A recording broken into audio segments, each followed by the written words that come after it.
नमस्कार, मैं भीष्म मसवाल और डॉक्टर अंबेडकर छात्र विकास संघ के इस फेसबुक पेज के माध्यम से आप सभी के बीच में लाइव आया हूं। सबसे पहले तो डॉक्टर अंबेडकर छात्र विकास संघ का बहुत बहुत आभार, बहुत बहुत धन्यवाद कि उन्होंने ये मंच दिया आप सभी लोगों से रूबरू होने के लिए। और भाई निखिल का भी बहुत बहुत धन्यवाद, धर्मेंद्र जी का धन्यवाद, महेंद्र जी का धन्यवाद, जिन लोगों के माध्यम से ये सब संभव हो पाया। हम किसी न किसी माध्यम से कोशिश करते हैं आप लोगों से बात करने की, जुड़ने की, तो सभी लोग जुड़ते जा रहे हैं। तो बात को शुरू करते हैं। सबसे पहले तो डॉक्टर अंबेडकर छात्र विकास संघ ने ये जो लॉकडाउन विशेष श्रृंखला शुरू की है आप लोगों से जुड़ने की, हम लोगों को एक संवाद स्थापित करने की, तो उसको इन्होंने नाम दिया है बात बनेगी बात करने से। तो बहुत अच्छा नाम दिया है। तो मैं भी यहीं से शुरुआत करना चाहूँगा कुछ अपने अंदाज के अंदर कहकर, जैसे कि मैं हर बार आप लोगों से मुखातिब होता हूँ कि बात बनेगी बात करने से। तो यहाँ से शुरुआत करना चाहूँगा, अपनी इस बात का आगाज़ करना चाहूँगा कि मैंने तुम्हें आवाज़ दी है बड़े नाज के साथ, कि मैंने तुम्हें आवाज़ दी है बड़े नाज के साथ, ज़रा तुम भी आवाज़ मिला दो मेरी आवाज़ के साथ। जी हाँ, आप सभी का बहुत बहुत स्वागत है और शुरुआत करते हैं इस बात की। सबसे पहले समझते हैं कि डॉक्टर अंबेडकर है क्या। तो डॉक्टर अंबेडकर छात्र विकास संघ के आज हम इस मंच के ऊपर हैं, तो सबसे पहले अंबेडकर जी को नमन करते हैं और ये समझने की कोशिश करते हैं कि डॉक्टर अंबेडकर आखिर है क्या। वो एक व्यक्ति नहीं है, वो एक व्यक्तित्व तक भी सीमित नहीं है, वो एक सोच है। भारत की आत्मा है डॉक्टर भीमराव अंबेडकर, क्योंकि उनका वो संविधान उन्हें जिंदा रखता है, उन्हें अमर रखता है। और वो आइडिया ऑफ इंडिया, असली idea of India doctor Bhimrao Ambedkar है। अब बात चलती है डॉक्टर भीमराव अंबेडकर का जहां पर भी नाम आता है, आज हम लोग यहाँ पर चर्चा करेंगे कुछ छात्रों से जुड़े मुद्दों की, कुछ सामाजिक मुद्दों की, और उनका निचोड़ निकालने की यहाँ पर कोशिश करेंगे। पर हाँ, सबसे पहले जब नाम आता है डॉक्टर भीमराव अंबेडकर का, तो उन्हें सिर्फ और सिर्फ दलित, पिछड़े, शोषितों तक सीमित कर देखा जाता है, सोचा जाता है। जी नहीं, ऐसा नहीं है। डॉक्टर भीमराव अंबेडकर इस भारत के निर्माता है, इस भारत की सोच है, जो उनके सपनों का भारत निर्माण करने की जहां पर बात चल रही है। अब जब इसकी संविधान की बात है, तो संविधान के अंदर उन्होंने जो प्रावधान दिए हैं वो सिर्फ दलित, पिछड़े, शोषित, कमजोरों को थोड़ी ना दिए हैं, वो हर एक छात्र को, हर एक सामाजिक प्राणी को, हर एक महिला को, हर एक मजदूर को, हर एक वर्ग को, हर एक तबके को एक समान रूप से रखने की यहाँ पर प्रयास करते हैं। और कोशिश उनकी साकार भी हुई है। उन्होंने एक ऐसा संविधान बनाकर दिया है जिसके इम्प्लीमेंट के अंदर कुछ कमियां हैं, और उसका इम्प्लीमेंट अगर ठीक से हो जाए, यदि संविधान की प्रस्तावना को पढ़ा जाए, तो संविधान की प्रस्तावना में लिखित हर एक शब्द, एक एक शब्द को यदि अक्षरशः लागू कर दिया जाए, तो देश के अंदर कोई समस्या नहीं रहेगी किसी भी प्रकार की। ये एक तरह से बिल्कुल सार्थक सी बात है। आप लोग संविधान की प्रस्तावना को पढ़ेंगे तो उसमें आपको पता लगेगा कि संविधान की प्रस्तावना के अंदर कैसा समाज और कैसा देश बनाने की बात की गई है। तो उनको नमन करते हैं। और डॉक्टर भीमराव अंबेडकर ने छात्रों को बहुत सारे अधिकार दिए, और उनका जो सबसे बड़ा अधिकार था जो उन्होंने पूरे देश को दिया, वो था आवाज बुलंद करने का अधिकार। जी हाँ, आवाज को बुलंद करने का अधिकार, विरोध करने का अधिकार, मांग करने का अधिकार, बात रखने का अधिकार। आज आप और मैं बोल पा रहे हैं तो वो भी इस संविधान की ही देन है। तो एक जो छात्र होता है, छात्र विकास संघ है, तो छात्रों की बात तो करेंगे ही, और हम भी एक छात्र हैं, छात्र प्रतिनिधि है, तो छात्रों की बात प्रमुखता से करते हैं। तो एक छात्र जो होता है उसका क्या कर्तव्य होता है, उसका क्या फर्ज होता है। एक पढ़े लिखे छात्र का ये फर्ज होता है कि वो हर मुद्दे का, हर इशू का, हर सब्जेक्ट का क्रिटिकल एनालिसिस कर समाज के सामने बहुत आसान से शब्दों के अंदर बात को रखे और समझाए लोगों को कि आखिर मुद्दा है क्या, इसके अंदर क्या क्या चीजें हैं। तो हर सब्जेक्ट का, हर इशू का, हर मुद्दे का क्रिटिकल एनालिसिस करने के लिए एक छात्र की जिम्मेदारी होती है। समाज भी जब वो पढ़ लिख जाता है तो एक छात्र को समाज भी एक सम्मान की निगाहों से देखता है, और सम्मान की निगाहों से देखता है और उससे ये उम्मीद करता है कि वो कुछ कंस्ट्रक्टिव करेगा, वो इस देश के अंदर कुछ योगदान देगा, इस समाज के अंदर कुछ नया आयाम स्थापित करेगा। पर हमारा आज का छात्र जो अंबेडकर जी के नाम से भी भागता है, शायद उन्हें जानता नहीं है, या फिर जानना भी चाहता है तो एक ऐसा माहौल सा बना दिया गया है डर का सा कि वो बात ही नहीं करता है, वो उलझ कर रह जाता है। जी हाँ, कोई भी मुद्दा आता है तो उस मुद्दे के ऊपर जब बात करने की कोशिश करता है कोई पढ़ा लिखा व्यक्तित्व, कोई व्यक्ति सोच कुछ ऐसी बात करने की कोशिश करता है, तो बहुत आसान सी एक रेमेडी चल रही है आजकल आईटी सेल्स को लेकर, तो वहां पर हर मुद्दे को भटकाने की कोशिश की जाती है। पर एक जो पढ़ा लिखा छात्र है उसका राजनीतिक संबंध किसी भी पार्टी से हो सकता है, पर उसकी जो जिम्मेदारी है वो समाज के प्रति है, समाज के प्रति उसकी सोच है, उसको कंस्ट्रक्टिव वे के अंदर उसको ले जाने की ज़रूरत है, जब ही समाज को वो कुछ डिलीवर कर पाएगा। डॉक्टर अंबेडकर विकास संघ ने एक कोशिश की, एक मुहिम चलाई कि सभी लोगों से ये लोग इंटरेक्ट कर पाए, हम लोग जुड़ पाए और अपनी बातों को रख पाए। तो छात्रों से सबसे पहले हमारी ये अपील है कि वो हर मुद्दे को समझे, कोई भी राष्ट्रीय, अंतर्राष्ट्रीय, राज्यीय, क्षेत्रीय, हर मुद्दे के ऊपर आपको पूरी नॉलेज और पूरा ज्ञान होना जरूरी है और उस मुद्दे के ऊपर आपकी राय भी आना जरूरी है। ये एक पढ़े लिखे व्यक्तित्व का फर्ज होता है। तो हर आवाज़ को भी बुलंद करना चाहिए। जो आप विरोध करते हैं किसी गलत का, तो उसको मुखर होकर विरोध कीजिए। आप लोगों को किसी से डरने की ज़रूरत नहीं है। आप एक छात्र हैं, आप एक युवा हैं, आप एक सामाजिक प्राणी हैं, तो गलत का विरोध करते हैं जब भी आप विवेकशील कहलाते हैं। वरना पशु की तरह सोचने के लिए हमारे पास दिमाग की ज़रूरत थोड़ी ना है। पशु की तरह ही सोचना होता तो हमें दिमाग क्यों मिला होता? दिमाग मिला है हर मुद्दे को ठीक से डिलीवर करने के लिए।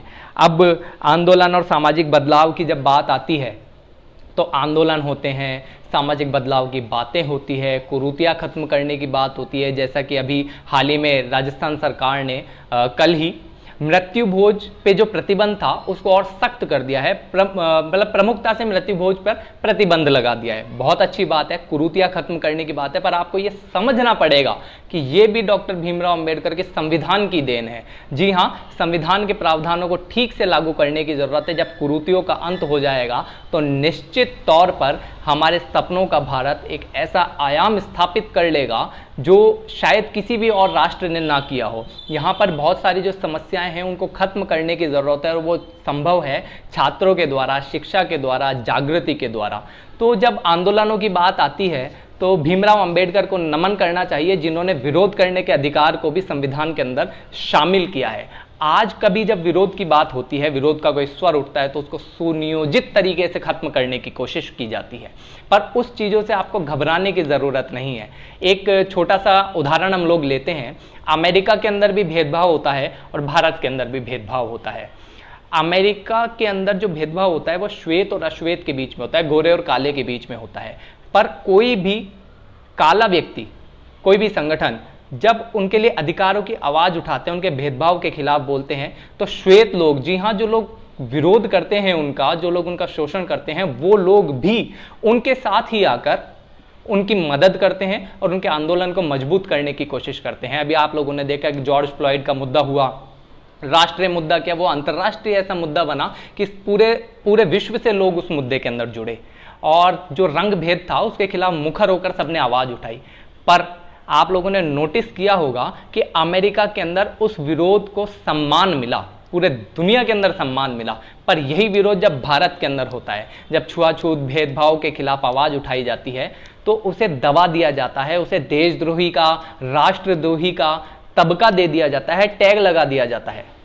ये क्या है? इसी विरोध को दबाने के लिए, जो मैं बात कर रहा था कि विरोध को दबाने के लिए सुनियोजित साजिश की जाती है हर एक संस्थान के माध्यम से, तो उस साजिशों को विफल करने की जरूरत आप लोगों को है। तो जो एक हम बात कर रहे थे कि विरोध करना एक छात्र का अधिकार है, और उसका अधिकार ही नहीं, उसका कर्तव्य भी है कि वो गलत का विरोध करे, चाहे वो किसी भी राजनीतिक पार्टी से संबंध रखता हो, किसी भी विचारधारा का हो, किसी भी जाति का हो, किसी भी धर्म का हो, किसी भी मजहब का हो। ज़रूरत है उसको विरोध करने की गलत का, और कंस्ट्रक्टिव सोच अगर उसकी रहेगी तो वो समाज के लिए कुछ अच्छा कर पाएगा। और डॉक्टर भीमराव अंबेडकर के जो विचार हैं उनके ऊपर अपन चलेंगे तो निश्चित तौर पर हम लोगों को सफलता हासिल होगी एक नया आयाम स्थापित करने में, स्वयं के लिए, समाज के लिए, राष्ट्र के लिए और ब्रह्मांड के लिए भी। जी हाँ, आंदोलन एक बहुत बड़ा जरिया होता है। ये जो हम लोग बात कर रहे हैं ये भी एक आंदोलन का हिस्सा है छोटा सा, कि यदि मैं आप लोगों से मुखातिब हुआ हूँ और लगभग 10 से 15 मिनट हम लोग बात करेंगे, 20 मिनट बात करेंगे, देखते हैं कहाँ तक हमारी बातचीत आज यहाँ पर जारी रहती है। तो जितनी भी देर हम लोग बात करेंगे उसके अंदर से कुछ 1% भी सोच, कुछ मैंने अच्छा कह दिया हो, ठीक कह दिया हो, कोशिश कर रहा हूँ, और कुछ अच्छा मैंने 2 लोगों तक भी पहुँचा दिया, तो ये एक आंदोलन है, एक वैचारिक आंदोलन है, एक क्रांति है, एक जागृति की मुहिम है। तो किसी भी प्रकार से आप लोग एक दूसरे के विचारों का संचार कीजिए, आदान प्रदान जब विचारों का होगा तो एक बहुत अच्छी श्रृंखला बनेगी जागृति की।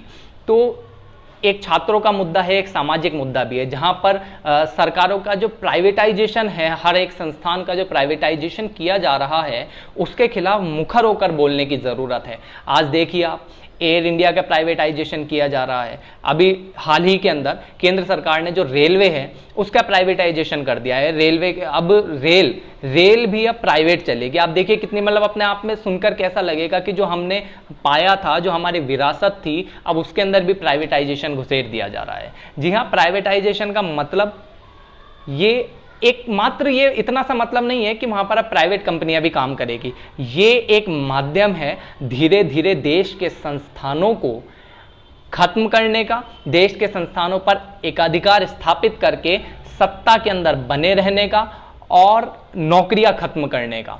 और जब नौकरियां खत्म हो जाएगी, सरकारी नौकरियां खत्म हो जाएगी, संस्थान खतरे में आ जाएंगे, तब आप और मैं सिर्फ और सिर्फ अपने 2 वक्त की रोटी की लड़ाई के लिए संघर्ष करेंगे, जो आज भी कर रहे हैं। पर आज उस संघर्ष के साथ में हम कुछ कर पा रहे हैं, कुछ बोल पा रहे हैं, कुछ सोच पा रहे हैं। पर जब ये संस्थान खत्म हो जाएंगे, जब नौकरियां खत्म हो जाएगी और इनके जो आंदोलन, ये जितने भी आंदोलन चल रहे हैं ना, ये सब के सब धूमिल हो जाएंगे, सब के सब खत्म हो जाएंगे। सिर्फ और सिर्फ 2 वक्त की रोटी की लड़ाई के अंदर आप और मैं उलझे रहेंगे। तो क्या इन संस्थानों के प्राइवेटाइजेशन के खिलाफ हम लोगों को मुखर नहीं होना चाहिए? क्या एक छात्र का यह फर्ज नहीं है कि वो गलत नीतियों का विरोध करे? जी हाँ, आप लोगों की ये जिम्मेदारी बनती है और हम सबकी ये सामूहिक जिम्मेदारी बनती है कि हर गलत का विरोध किया जाए और हर मुद्दे को समझा जाए, परखा जाए। मेरा आज का जो मेन मोटिव है, ज़्यादा जोर मेरा इसी बात पे रहेगा कि हम लोगों को जागृत होना है और समाज के अंदर कंस्ट्रक्टिव सोच का निर्माण करना है, जागृति लानी है। तो इस माध्यम से अगर प्राइवेटाइजेशन, आप जिस गति से प्राइवेटाइजेशन किया जा रहा है हर संस्थान का, तो क्या जल्द से जल्द ये संस्थान खत्म होते आपको नजर नहीं आ रहे हैं? जी हाँ, ये आरक्षण पर प्रहार है, ये नौकरियों पर प्रहार है, ये देश के संस्थानों पर प्रहार है, ये देश की आत्मा पर, देश की नींव पर और इस संविधान के ऊपर हमला है, एक तरह से सुनियोजित हमला है। आप देखिए कि जिस रेलवे स्टेशन पर एकाधिकार सरकार का होता है, कल को जब किसी प्राइवेट कोई रेल चलेगी और वो सरकार के मापदंडों के ऊपर नहीं वहाँ पर चलेगी, संचालित होगी, तो फिर आप लोगों का और हमारा उस पर कितना अधिकार रह जाएगा? क्या हम सवाल कर पाएंगे? क्या वो आरटीआई के दायरे में होगी? क्या वो उतनी विश्वसनीय होगी जितनी कि सरकार विश्वसनीय है? ये बहुत बड़े चिंतनीय सवाल हैं जिनके ऊपर हम लोगों को बात करने की ज़रूरत है। अब सबसे बड़ी जो बात आती है वो आती है कि हम लोग समाज के अंदर क्या डिलीवर कर रहे हैं। जी हाँ, मैं अगर कुछ बोल पा रहा हूँ, आप लोगों से बात कर पा रहा हूँ, अपनी बात पहुँचा पा रहा हूँ, तो ये मेरा एक ज़रिया है आप लोगों से इंटरेक्ट करने का। और शायद ये समाज सेवा, इसी को आप समाज सेवा एक बार के लिए मान लीजिए। हालांकि ये बहुत गलत बात होगी अपने आप में, पर एक ये छोटे से रूप के अंदर आप समझने की कोशिश कीजिए। जी हाँ, आप मेरी तरह शायद बात करके लोगों से ना जुड़ पाएँ, पर ज़रूरत नहीं है। आप किसी क्षेत्र के अंदर रहते हैं और कहीं नौकरी पर जाते हैं, और नौकरी पर जाते हैं, रास्ते पर किसी की मदद कर देते हैं, देखते हैं कोई सामाजिक भेदभाव का शिकार हो रहा है तो उसकी आवाज़ को बुलंद करते हैं और सभी साथियों तक आवाज़ पहुंचाते हैं। उसको न्याय सुनिश्चित कराने के लिए अंदर अगर 1% भी, रत्ती भर भी आपका योगदान होता है, तो ये समाज सेवा है। आप सच के लिए खड़े होते हैं तो ये समाज सेवा है। आप एक क्रांतिकारी उद्घोष रखते हैं अपने मन के अंदर समाज सुधारने का, तो ये समाज सेवा है। तो समाज सेवा के साथ हम लोग सभी लोगों को जुड़ना होगा। बहुत सारे संगठन बने हुए हैं, बहुत सारे संगठन अच्छा काम भी कर रहे हैं। तो ज़रूरी नहीं है किसी एक ही संगठन के अंदर आप जाएं, कि किसी एक ही संगठन के अंदर आप जुड़ें या किसी एक बड़े चेहरे के साथ आप जुड़ें। आज डॉक्टर अंबेडकर छात्र विकास संघ एक अपने आप में एक मूवमेंट है। तो मैं तो कहता हूं कि ऐसे मूवमेंट के अंदर, छोटे छोटे बड़े बड़े मूवमेंट्स के अंदर हर छात्र को जुड़ना चाहिए, हर युवा को जुड़ना चाहिए, हर सामाजिक प्राणी को जुड़ना चाहिए। क्योंकि यदि हम लोग बहुत बड़ी तादाद के अंदर जागृत हो जाएंगे तो सामाजिक सुधार तभी संभव है। तो आज की जो ये हमारी बातें थी, आज का हमारे जो एक बात करने का जो तात्पर्य था, वो सिर्फ इतना था कि हम सामाजिक मुद्दों के ऊपर, छात्रों के मुद्दों के ऊपर, इस लॉकडाउन के अंदर हमें बहुत बड़ा एक मौका मिला है अंतर्मन में झांकने का, तो उनको आप सभी के बीच में पहुंचा पाएँ। तो मुख्य जो बात है वो यहीं पर हम लोग यहीं से लेते हैं कि हम लोगों को जागृत होना है, समाज सेवा के लिए जुड़ना है। कोरोना काल चल रहा है तो बहुत ज़्यादा आप लोगों के पास में माध्यम ऐसे नहीं है कि आप लोग फिजिकली कहीं पर शारीरिक रूप से खड़े होकर किसी की मदद कर पाएँ, पर हाँ सोशल मीडिया एक बहुत बड़ा माध्यम है। आप लोगों के पास में एक श्रृंखला है जिससे मान लीजिए किसी दूसरे क्षेत्र के अंदर कहीं पर आपकी ज़रूरत है पर आप वहाँ नहीं जा सकते हैं, तो वहाँ पर आप वहाँ के लोकल आदमी से संपर्क स्थापित करके और इस श्रृंखला को बढ़ा सकते हैं और विचारों का आदान प्रदान भी हो जाएगा और सभी लोगों का जुड़ाव भी बना रहेगा। तो इन्हीं सब बातों को लेकर आप लोगों से हम तो यही अपील करते हैं कि हर सामाजिक और राजनीतिक और हर तरह की गतिविधियों के अंदर आप लोग इन्वॉल्व रहें, पर अपनी मानसिक चेतना को, मानसिक समझ को यहाँ पर जागृत रखने की ज़रूरत है। और छात्रों से जुड़ा मुद्दा है, आज परिणाम भी आया है 12वीं कक्षा का, तो आप सभी जो लोग उत्तीर्ण हुए हैं उनको बहुत बहुत शुभकामनाएं, और जो लोग उत्तीर्ण नहीं हुए हैं उन्हें इस चीज़ की शुभकामनाएं कि वे लोग हौसला रखेंगे और आने वाले 2 महीने के अंदर जो परीक्षाएं होने वाली, पूरक परीक्षाओं के अंदर पास हो जाएंगे। तो ये स्ट्रेस लेने की ज़रूरत नहीं है, आज ज़रूरत है जागृति लाने की। तो हर माध्यम से जागृति लाने की कोशिश कीजिए। और डॉक्टर अंबेडकर छात्र विकास संघ है, ऐसे अनेकों संगठन है, अनगिनत संगठन है। आप किसी भी संगठन से जुड़े हैं या नहीं जुड़े हैं, आप लोगों की ये जिम्मेदारी बनती है कि आप लोग सामाजिक जागरूकता और न्याय के लिए, संविधान के लिए खड़े हों, एकजुट हों, एक मत हो, एक संगठित होकर रहें और सवाल पूछने के हक को बुलंद रखें। एक पढ़े लिखे होने का यही दायित्व होता है, ये कर्तव्य होता है कि वो सवाल पूछने के अपने हक को नहीं मरने देता। जी हाँ, देखिए कि सबसे पहले अगर आपके ऊपर कोई गाज गिरती है तो आपके आवाज़ के ऊपर गिरती है। तो आपके आवाज़ को बुलंद रखेंगे जब भी आप विरोध कर पाएंगे, जब भी आप सवाल कर पाएंगे, जब भी आप सुधार कर पाएंगे। मान लीजिए मैं कुछ गलत कह जाता हूँ और आपको ये अधिकार ही नहीं है कि आप यहाँ पर कमेंट कर सकें, तो क्या आप मुझे टोक पाएंगे, आप मुझे रोक पाएंगे? जी नहीं। इसलिए ज़रूरत है आवाज़ को मुखर करने की। तो एक सुनियोजित जो षड्यंत्र चल रहा है पूरे राष्ट्र के अंदर आवाज़ों को दबाने का, आंदोलन को कुचलने का, लोगों को प्रताड़ित करने का, मानसिक, शारीरिक और आर्थिक एक सुनियोजित तरीके से किसी भी संगठन के द्वारा, किसी पार्टी के द्वारा, किसी विचारधारा के द्वारा, तो उन सब चीज़ों से ऊपर उठकर आपको मानसिक दृढ़ता के साथ में और बहुत मजबूती के साथ में ये कोशिश करनी होगी कि आप लोग अपनी सोच को सभी लोगों तक पहुंचा पाएँ। तो मुख्य मुख्य बातें थी जिन पर हम लोगों ने चर्चा की, और आप लोगों का समय मैं ज़्यादा नहीं लूँगा क्योंकि आप लोगों का अमूल्य समय है। मेरी कोशिश ये रहती है कि आप लोगों से कम समय के अंदर बहुत अच्छी बात करने की मैं कोशिश करूँ, और ये कोशिश कितनी साकार होती है ये आप लोगों की प्रतिक्रियाएँ निर्भर इस पर ही करती है। आपकी प्रतिक्रियाएं बताती है कि कितनी ये साकार कोशिश रही है। आज बहुत थकावट भी थी, पर निखिल भाई ने परसों मुझे कॉल किया और कहा कि भैया आप इस पे फेसबुक लाइव पर आइए और आप चर्चा कीजिए। तो पहले से फिक्स ये प्रोग्राम था, तो मुझे भी मौका मिला आप लोगों से इंटरेक्ट होने का।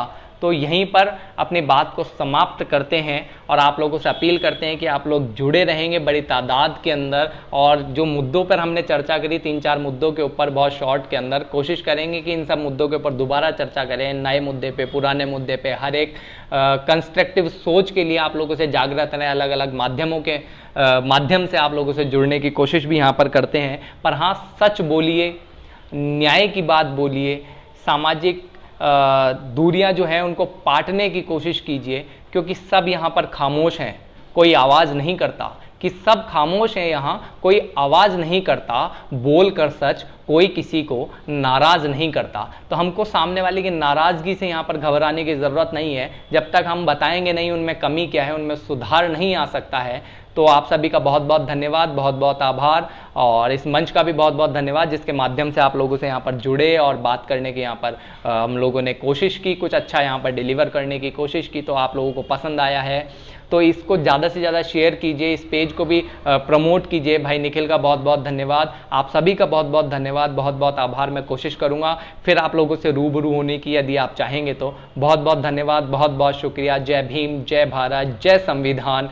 और न्याय के लिए, सच के लिए, अधिकारों के लिए संघर्षरत रहिए, बस यही अपील आप लोगों से करूंगा। बहुत बहुत धन्यवाद। मैं भीष्म अस्वाल फिर आऊँगा आप सभी के बीच में किसी ऐसी बात को लेकर जहां पर बात करना बहुत ज़रूरी हो जाता है। बहुत बहुत शुक्रिया, बहुत बहुत आभार।